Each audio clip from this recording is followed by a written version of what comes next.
Hi friend నమస్తే. ఎన్టీఆర్ అన్న, Prashanth Neel movie 'dragon'. ఈ మూవీ అయితే జార్దాన్ సిటీలో భారీ యాక్షన్ సీన్స్ అయితే జరుపుకుంటుంది. అక్కడ యాక్షన్ సీన్స్ ముగియగానే రామోజీ ఫిల్మ్ సిటీలో అయితే ఆ మూవీ బృందం అయితే అడుగు పెట్టబోతుంది. రామోజీ ఫిల్మ్ సిటీలో ఇటీవలే భారీ సెట్ అయితే నిర్మించబోతున్నారు. అది ఎందుకంటే ఆ రామోజీ ఫిల్మ్ సిటీలో లవ్ సీన్స్ అలాగే ఒక లవ్ సాంగ్ కూడా అరేంజ్ చేస్తున్నారు ప్రశాంత్ నీల్.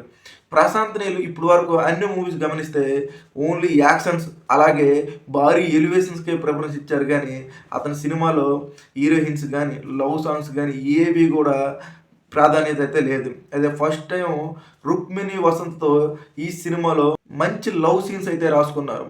మన కేజీఎఫ్లో శ్రీనిధి శెట్టితో అంత లవ్ ట్రాక్ ఏం లేదు. అలాగే ప్రశాంత్ నీల్ మూవీ గమనిస్తే హీరోయిన్స్కి అయితే అంత ప్రాధాన్యత లేదు. అందుకే స్టార్ హీరోయిన్స్ ఎవరిని కూడా ప్రశాంత్ నీల్ తీసుకోడు. కేజీఎఫ్ మూవీ తీసుకుంటే దాంట్లో ఒక డెబ్యూ మూవీ శ్రీనిధి శెట్టిని తీసుకున్నారు.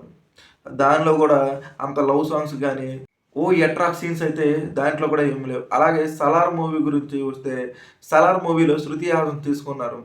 ఏదో సోగా తీసుకున్నారు కానీ మిగతా ఆ సినిమా మొత్తం ప్రభాస్ అన్న ఎలివేషన్సే మొత్తం సినిమా మొత్తం యాక్షన్తో నింపారు కానీ హీరోయిన్కి అయితే ఏ మాత్రం ప్రాధాన్యత లేదు.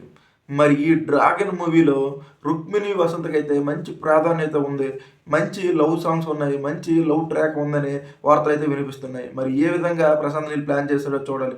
అలాగే ఈ సినిమాకి మనం డ్రాగన్ అంటున్నాం కానీ కొత్త పేరునైతే ప్రశాంత్ నీల్ అయితే పెట్టబోతున్నాడు. అదే బ్రూస్లీ.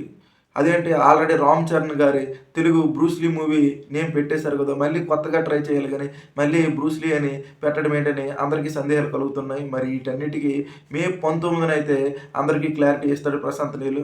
నాకు తెలిసి ఆ డ్రాగన్ టైటిలే మంచి మాస్ టైటిల్ కాబట్టి ఆ టైటిల్ ఉంచితేనే బెటర్ బ్రూస్లీ కన్నా. మరి ఏం చేస్తారో మూవీ టీం. ఇలాంటి మరిన్ని ఇంట్రెస్టింగ్ వీడియోస్ కంటే నా ఛానల్ లైక్ చేయండి, సబ్స్క్రైబ్ చేయండి.